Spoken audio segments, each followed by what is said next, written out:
मेरे भैया और भाभी को 5 साल से बच्चा नहीं हो पा रहा था।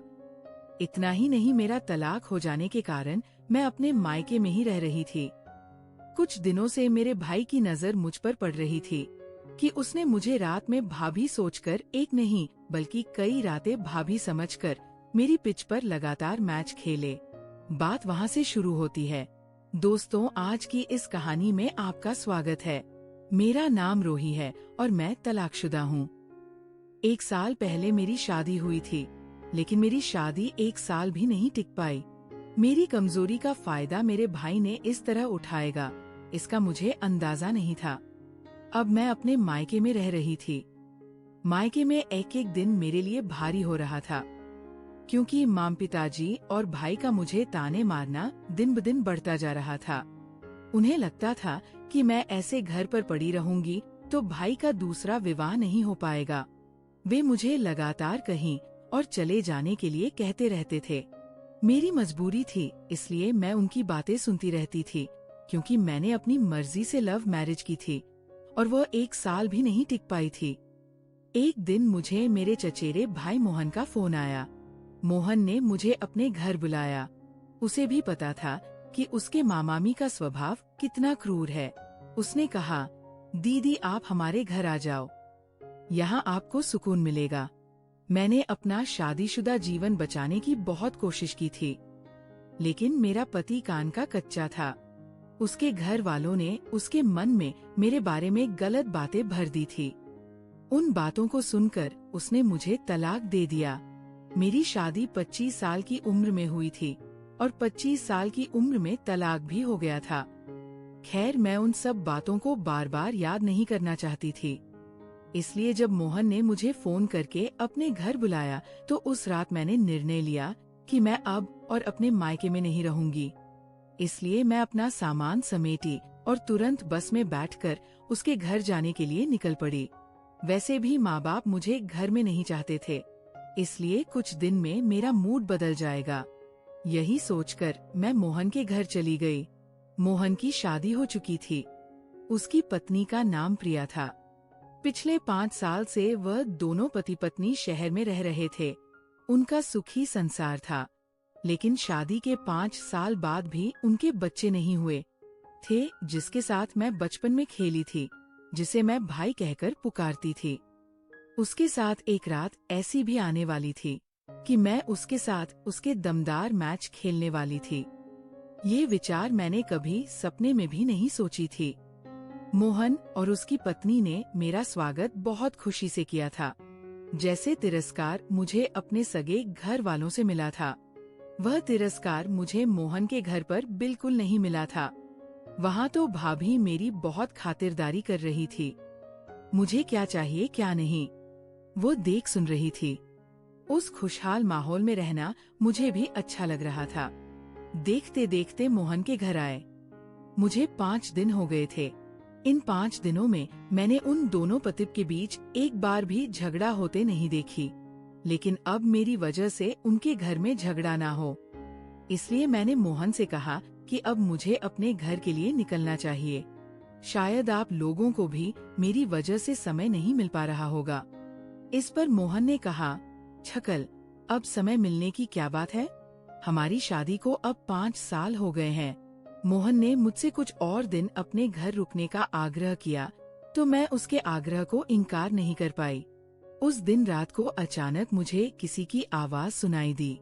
मेरा कमरा मोहन के कमरे के बगल में ही था। जैसे ही मैं कमरे से बाहर आई, मुझे मोहन भाई के कमरे से आवाजें आने लगी। वे अजीब सी आवाजें शायद भाभी की ही थी। रात के समय भाभी की ऐसी आवाजें क्यों आ रही थी, ये मैं भली भांति समझ रही थी, क्योंकि एक समय मेरा भी विवाह हुआ था। वे आवाजें सुनकर अचानक मुझे अपने पति की याद आने लगी थी।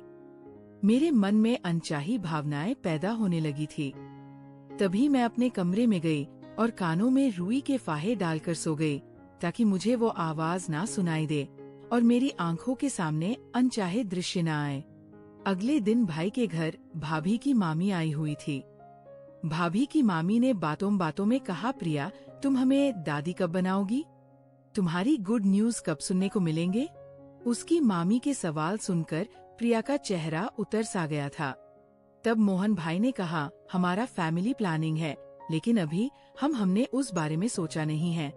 जैसे ही प्रिया भाभी की मामी वहाँ से गई, प्रिया भाभी मुंह लटकाकर अपने कमरे में चली गई। प्रिया को उसकी मामी के सवाल का इतना बुरा क्यों लगा, ये मुझे समझ में नहीं आया।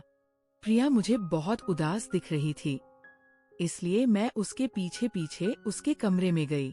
वहाँ मैंने उसे रोते हुए देखी। प्रिया को रोते देखकर मैं बोली, प्रिया, क्या तुम अपनी मामी के सवालों की वजह से रो रही हो? इसमें रोने की क्या बात है? मोहन ने उन्हें बता दिया कि तुम्हारा फैमिली प्लानिंग है और आप लोग उसी के अनुसार चल रहे हो। इसमें बुरा मानने और रोने की कोई बात नहीं है।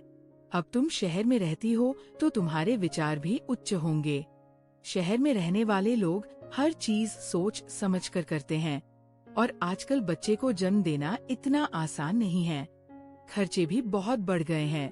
मैं बोल ही रही थी कि प्रिया अचानक मेरे कंधे पर सिर रखकर और जोर जोर से रोने लगी। फिर मैं उसकी आंसू पोंछी और उसे भरोसे दिलाते हुए पूछी, प्रिया भाभी, मुझे आपके रोने की वजह कुछ और लग रही है। जो भी हो आप मुझे बताओ। आप मुझे अपनी सहेली समझकर सब कुछ बता सकती हो।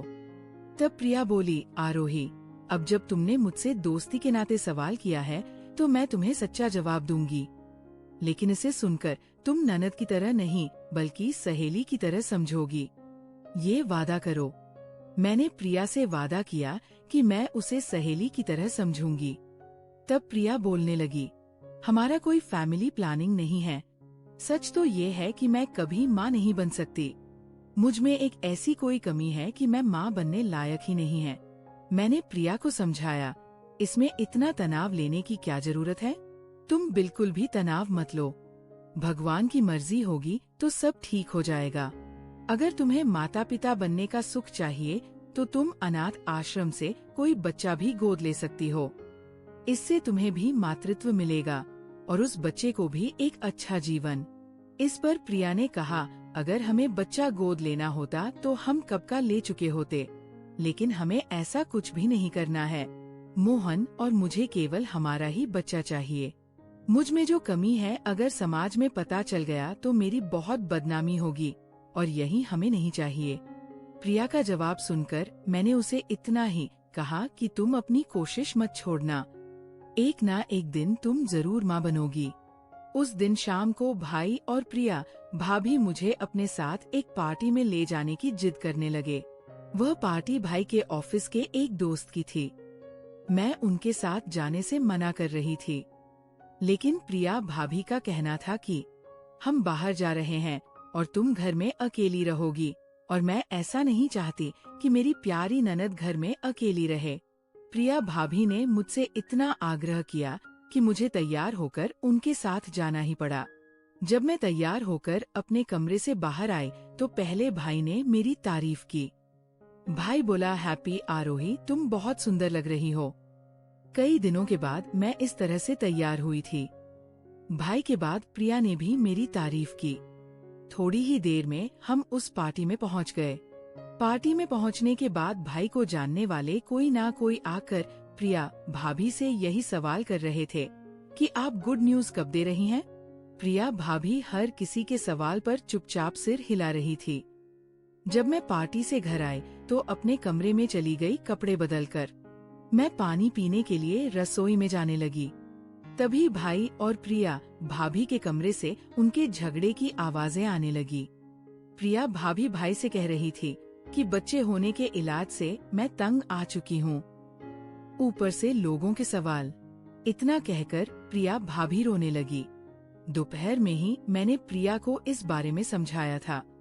अब बार बार उन्हीं बातों को दोहराना मुझे भी सही नहीं लगा, इसलिए मैं वहाँ से चली गई और रसोई में जाकर पानी लेकर सीधे अपने कमरे में चली गई। कमरे में आकर मैं किताब पढ़ने बैठ गई थी। तभी प्रिया भाभी मेरे कमरे में आई। वह मुझे थोड़ा अजीब नजरों से देख रही थी। मैंने उनसे कहा, प्रिया भाभी, अगर आप कुछ कहना चाहती हो तो यहाँ आकर बैठो। वैसे भी मैं अभी 1 घंटे तक सोने वाली नहीं हूँ। मैं आपसे बातें करने के लिए तैयार हूँ। फिर वह मेरे पास आकर बैठ गई। हमें पार्टी से घर आए 2 घंटा हो गया था, लेकिन प्रिया ने अभी तक अपने कपड़े नहीं बदली थी। प्रिया भाभी मेरा हाथ पकड़कर बोली, तू मुझे इतने प्यार से प्रिया कहती है, और आज दोपहर तूने मेरे साथ एक नई दोस्ती का रिश्ता जोड़ा है। उस दोस्ती के लिए तू मेरे लिए एक काम करेगी? मैं सहज से हाँ बोली, जिस पर वो बोली, अभी ठीक से सोच लो और मुझसे वादा कर कि तुम मुझे मना नहीं करेगी। वह मुझसे क्या मांगने वाली थी, ये तो मुझे पता था। या तो वह मुझे शॉपिंग पर चलने के लिए कहेगी, या फिर अपने कुछ मुद्दे मुझसे शेयर करेगी। यही सोचकर मैंने तुरंत प्रिया भाभी से वादा कर लिया। मैंने कहा, भाभी तुम जो कहोगी मैं करने को तैयार हूँ। तब प्रिया भाभी बोली, आरोही मुझे माँ बनना है। उनकी बात सुनकर मैं हंस पड़ी और बोली, हाँ तुम एक दिन जरूर माँ बनोगी। मुझे पहले से ही पता था कि प्रिया भाभी इस टॉपिक पर मुझसे चर्चा करने वाली है। मैं आगे कुछ बोलती तभी प्रिया भाभी ने कहा, आरोही पहले मेरी पूरी बात सुन लो। मुझे माँ बनना है, लेकिन तुम्हारे माध्यम से। मैं तुरंत प्रिया भाभी से बोली, मेरे माध्यम से इसका क्या मतलब? मैंने उनसे उल्टा सवाल कर दी, जिस पर वो बोली, अब तूने मुझे वादा किया है तो तुम मुझे मना नहीं कर सकती। फिर प्रिया भाभी कहने लगी, आरोही पिछले 6 सालों से मैं माँ बनने के लिए तड़प रही हूँ। अब तक हमने अस्पताल में लाखों रुपए खर्च कर दिए हैं। ना जाने इंजेक्शन और दवाएं मैंने ली है, लेकिन मुझे किसी का कोई फायदा नहीं हुआ। मेरी इच्छा कि मेरे और मोहन का बच्चा तेरे पेट में पल जाए। मोहन और तुम्हारा बच्चा मेरे पेट में। मैंने पूछा तो मेरी बात सुनकर वह प्रिया भाभी बोली, इसका मतलब ये है कि जब तक तुम गर्भवती नहीं हो जाती तब तक तुम कुछ रातें मोहन के साथ बताओगी। कि प्रिया भाभी की बात सुनकर मेरे पैरों तले जमीन खिसक गई, जिसके साथ मैं बचपन में खेली थी, जिसे कल तक मैं भैया कहकर पुकारती थी। आज उसकी पत्नी मुझे उसके साथ रातें बिताने के लिए कह रही थी। मैंने प्रिया भाभी से, आप होश में तो हैं? आपको समझ में आ रहा है कि आप क्या बोल रही हैं? इस पर वो बोली, हाँ मैंने ये सब सोच समझ कर ही कहा है। तुम्हें ये काम मुफ्त में नहीं करना होगा। उस दिन प्रिया भाभी ने मुझसे कहा, मोहन और मैं तुम्हें 9 लाख देंगे और एक घर भी दिलाएंगे। हमें पता है कि तुम्हारे मम्मी पापा और तुम्हारे भाई तुम्हें किस तरह परेशान करते हैं। भाभी की इस बात ने मुझे सोचने पर मजबूर कर दिया। मुझे अपना खुद का ब्यूटी पार्लर खोलना था, ताकि मैं खुद कमा सकूं और अपना जीवन खुशी से जी सकूं। मैं ज्यादा दिन अपने माता पिता के सहारे नहीं रह सकती थी। मैंने उनके पास से 1 लाख लेकर एक छोटा सा पार्लर कोर्स करी थी, लेकिन बड़े पार्लर के लिए प्रोफेशनल कोर्स करना जरूरी था। इन पैसों से मैं एक अच्छा और महंगा प्रोफेशनल कोर्स कर सकती थी। इतना ही नहीं, मैं अपना बड़ा पार्लर भी खोल सकती थी, जिससे मेरी अच्छी कमाई शुरू हो जाती। आखिरकार मैं भाभी की दी हुई पेशकश को मान लिया और उनके बच्चे को जन्म देने के लिए तैयार हो गई। लेकिन मैं भाभी से पूछी, क्या इन सभी चीजों के बारे में भैया को भी पता है?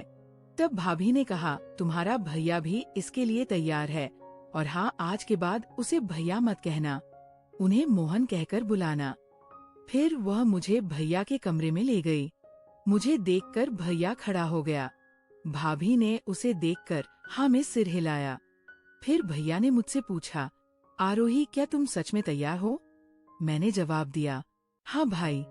तभी भाभी ने तुरंत कहा, अभा नहीं केवल मोहन। बोलो। भाभी और भाई को उनका बच्चा चाहिए था। भाभी ने माँ बनने के लिए बड़ा त्याग करने का फैसला किया था। मेरी उम्र अभी 25 साल हो चुकी थी और मुझे नहीं पता था कि मैं आगे शादी करूंगी या नहीं। अगर मैं किसी की मदद कर सकती थी तो मुझे इससे इनकार क्यों करना चाहिए? वैसे भी मोहन मेरा फुफेर भाई था और वह मुझसे बड़ा था, इसलिए हमारी शादी नहीं हो सकती थी। बचपन से हमारा सिर्फ भाई बहन का रिश्ता था। लेकिन मैंने सब भूलने का फैसला किया। मुझे अपने काम का पैसा और मेरा हक का घर मिलने वाला था, जिससे भविष्य में मुझे किसी के सामने हाथ फैलाने की जरूरत नहीं होगी। मैं पक्का इरादा कर ली थी कि मैं अपने माता पिता के पास नहीं जाऊंगी। कुछ ही महीनों में मेरे माता पिता ने मेरा जीना मुश्किल कर दिया था। मैं अपने विचारों में खोई हुई थी। तभी अचानक भाभी की आवाज सुनाई दी।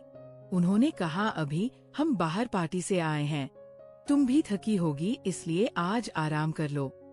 हमने जो कुछ भी तय किया है उसकी शुरुआत कल से होगी। मैंने हाँ में सिर हिलाया और अपने कमरे में चली गई। समय जल्दी बीत गया और अगला दिन आ गया। रात में खाना खाने के बाद मैं अपने कमरे में चली गई। कुछ ही देर में भाभी मेरे कमरे में आई। उनके हाथ में एक नाइट गाउन था। भाभी ने मुझे जो नाइट गाउन पहनने के लिए दिया था वो काफी बोल्ड था। भाभी ने कहा, मोहन मेरे सिवा किसी और लड़की की तरफ नहीं देखता है, लेकिन अब वह जो कुछ भी करेगा वह हमारी दोनों की सहमति से ही करेगा। मुझे पता है कि वह तुम्हारे पास आने में कितना हिचकिया रहा है। तुम्हें इस बोल्ड नाइट गाउन में देखकर उसकी झिझक दूर हो जाएगी, इसलिए मैं तुम्हें ये कपड़े दे रही हूँ। तुम्हें इन कपड़ों में देखकर वो तुम्हारी तरफ आकर्षित होगा। भाभी के कहे अनुसार मैंने वो हॉट गाउन पहन लिया। उनके कमरे में जाने से पहले भाभी ने कहा, याद रखना ये सिर्फ एक डील है, इस डील के अलावा कोई और विचार मन में मत लाना। उस वक्त मैं केवल अपने भविष्य के बारे में सोचकर मोहन के पास जा रही थी। मैंने हमें सिर हिलाया और भाभी के साथ उनके कमरे में चली गई। मोहन अपने कमरे में कहीं नहीं दिखा, वो हॉल में भी नहीं था। भाभी ने उसे उसके कमरे में आवाज लगाई, तब वो बाथरूम में था। फिर भाभी ने कहा, आरोही कमरे में आ गई है। इस पर मोहन ने कहा, मैं फ्रेश होकर आता हूँ, लेकिन जब तक मैं बाहर आऊं कमरे की लाइट बंद कर देना। भाभी को उसकी बात समझ आ गई थी। शायद वो सामने आने में झिझक रहा था। भाभी कमरे से बाहर चली गई और मैंने ने कमरे की लाइट बंद कर दी। फिर मैं जाकर बिस्तर पर बैठ गई। मोहन बाथरूम से बाहर आया और मेरे पास आकर बैठ गया। उस वक्त मेरे मुंह से एक भी शब्द नहीं निकल रहा था और ना ही मोहन कुछ बोल रहा था। फिर उसने अचानक मेरे गले में हाथ डाला और उसके बाद जो कुछ हुआ उसकी मैंने कभी कल्पना भी नहीं की थी। मुझे वो सब बिल्कुल भी अच्छा नहीं लग रहा था, लेकिन तब मैंने ये बात ध्यान में रखी कि ये सिर्फ एक डील है। अगर मुझे अपना भविष्य सुखमय बनाना है, ये चीजें मुझे करनी ही होंगी और ये दर्द झेलना ही पड़ेगा। वैसे भी मैं तो एक जोड़े को माता पिता बनने का सुख तो दे ही रही थी। जैसे मैं ये रात मोहन के साथ बिताई थी, वैसे ही जब तक मुझे गर्भावस्था के लक्षण महसूस नहीं हुए तब तक मैं हर रात ही मोहन के साथ बिताने लगी थी। अब तो मैं खुद ही कमरे में अंधेरा कर देती थी, क्योंकि मोहन को भी यही चाहिए था। देखते ही देखते पूरे 1 महीने बाद मुझे गर्भावस्था के लक्षण में महसूस होने लगे। मुझे तीखा खाने और चक्कर आने लगे थे। मोहन का एक मित्र डॉक्टर था। मोहन मुझे चेकअप के लिए अपने दोस्त के अस्पताल में ले गया। डॉक्टर ने मुझे गर्भवती होने की खुशखबरी सुनाई, जिससे मोहन और प्रिया भाभी के चेहरे पर खुशी देखते ही बन रही थी। मैं भी उनकी खुशी में शामिल थी। अब भाभी और मोहन पहले से ज्यादा मेरी देखभाल करने लगे थे। मोहन की मेरे प्रति चिंता बहुत बढ़ गई थी। उसने सभी रिश्तेदार को बताया कि भाभी गर्भवती है। उन पर जो बड़ा धब्बा था वो जल्द ही मिटने वाला था। वे भले ही अपने पत्नी के बच्चे होने का बहाना बना रहे थे, लेकिन गांव में कुछ महिलाएं भाभी को बांझ कहने लगी थी। जल्दी में उनके हाथ में उनका बच्चा देकर उन्हें इन तानों से मुक्ति दिलाने वाली थी। शहर में उनके घर ज्यादा रिश्तेदार नहीं आते थे। जो भी आता मोहन उसे फोन पर ही टाल देता। अब तो मोहन ऑफिस जाते समय घर को बाहर से लॉक कर देता था, ताकि कोई घर पर आ भी जाए तो ताला देखकर वापस लौट जाए। ऐसा करने से मैं किसी के सामने नहीं आ सकती थी और भाभी का पेट दिखने का सवाल ही नहीं उठता था, जिससे उन्हें किसी के सवालों का सामना नहीं करना पड़ता था। कभी कभी भाभी बाहर कुछ खरीदने जाती थी। इसके लिए उन्होंने ऑनलाइन नकली पेट मंगवाया था, जिसे बाहर जाते समय वे अपने पेट पर लगा लेती थी, जिससे वे गर्भवती दिखती थी। भाभी ने आगे की तैयारी पहले से ही कर रखी थी। मैंने अपने माता पिता से कहा था कि मैं शहर में नौकरी कर रही हूँ। मेरा उनके घर वापस जाना उचित नहीं था और ये बात मुझे पहले ही समझ में आ गई थी। पहले 4 महीने डॉक्टर ने बहुत ध्यान रखने की सलाह दी थी। धीरे धीरे 5वां महीना भी बीत गया और छठा।